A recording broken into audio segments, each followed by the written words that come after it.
اللہ کے سوا کسی اور کی اطاعت جس سے اللہ کی معصیت لازم آتی ہو، شرک۔ لا طاعت لمخلوق فی معصیت الخالق، مخلوق میں سے کسی کی اطاعت نہیں ہوگی کہ اس معاملے میں جس میں خالق کی معصیت لازم آ رہی ہے۔ ہاں، خالق کے احکام کے اندر اندر والدین کا حکم بھی مانو، اطاعت کرو، اساتذہ کا حکم مانو، کسی اور کو اپنا لیڈر مانا ہے اس کا حکم مانو، لیکن ناٹ بیونڈ۔ وہ جو سرکل ہے کتاب و سنت کا، اس سے باہر نہیں۔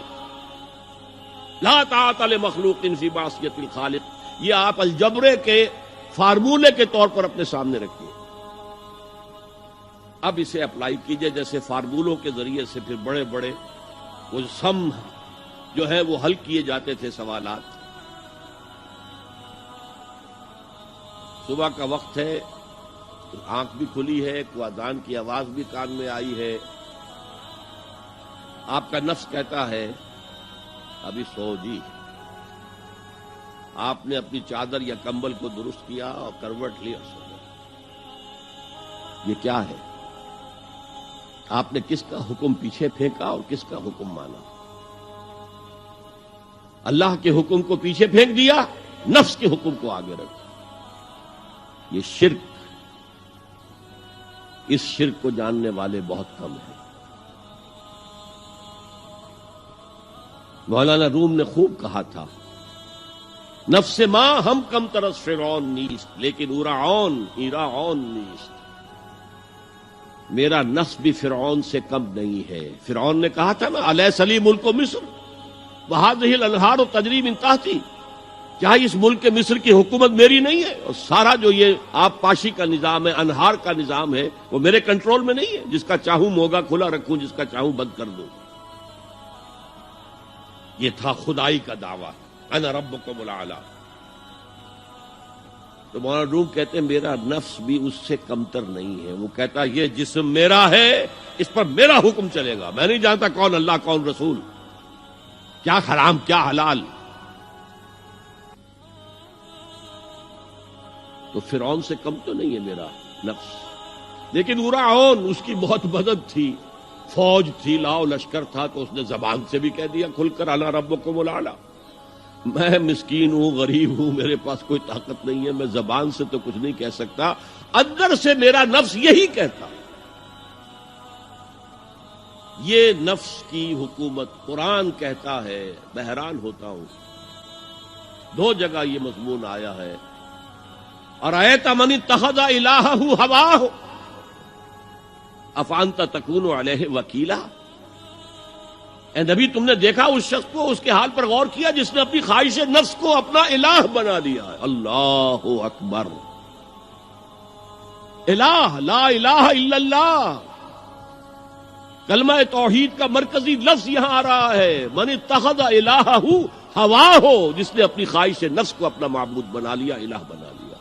افانت تکون علیہ وکیلا، کیا آپ ایسے شخص کی کوئی ذمہ داری لے سکتے ہیں؟ سود حرام ہوا کرے جی، حرام ورام، ہمارا دھندا جو ہے وہ آگے بڑھ نہیں سکتا۔ تو اللہ کے حکم کو پیچھے ڈالا، نفس کے تقاضے کو آگے رکھا۔ کون معبود ہے آپ کا؟ نام عبداللہ رکھیے، نام عبد الرحمن رکھیے، ہے عبد النفس، نفس کے بندے، نفس کے غلام۔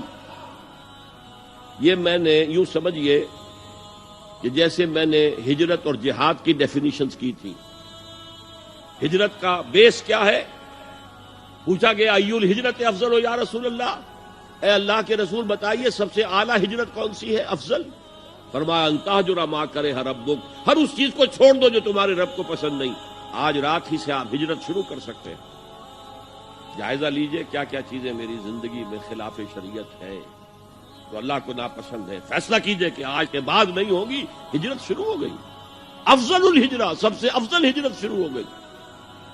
لیکن ٹاپ پر لے جائیے تو یہ ہجرت جب اللہ کے دین کو قائم کرنے کی جدوجہد اس مرحلے پر آ جائے کہ اب باطل کے ساتھ ٹکراؤ ہے اور اب چاہیے کہ ساری قوت ایک مرکز پر جمع ہو جائے، ہجرت فرض کر دی گئی، وہ ہجرت گھر بار چھوڑ کر، اہل و عیال کو چھوڑ کر، اور مکے کے بھیڑیوں کے رحم و کرم پر چھوڑ کر اپنے گھر والوں کو جو لوگ ہجرت کر کے آئے، حکم تھا۔ ہجرت مدینہ فرض تھی، ہجرت حبشہ فرض نہیں تھی، صرف اجازت تھی کہ جن سے سختیاں نہیں جھیلی جا رہی مزید وہ چلے جائیں۔ تو ہجرت کا یہ ابتدائی نقطہ، انتہا یہ جہاد، المجاہد من جاہد نفسہ، جہاد تو یہاں سے شروع ہو گیا، اپنے نفس کے خلاف جہاد کرنا۔ صبح نفس نے کہا ابھی سو جاؤ، آپ نے نفس کی بات کو رد کیا، اپنا کمبل اٹھا کے پھینکا، اٹھے، وضو کیا، نماز کے لیے آپ مسجد چل دیے، آپ نے جہاد کیا نفس کے خلاف۔